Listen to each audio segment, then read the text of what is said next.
Come spend a day with me and my mom to Cloud9 Cafe. Ayan o, we got distracted and want to buy that souffle pancake. Ayan o, I'm very gentle woman. Char.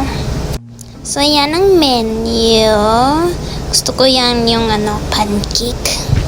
Dami silang option pero gusto ko yung coconut cream brulee with banana.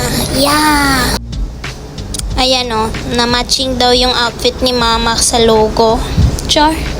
Ang cute ng cafe, guys. It's like a very cutesy little Korean cafe. Ayan na ang order namin. I got the Thai tea and then yung pancake souffle. Char.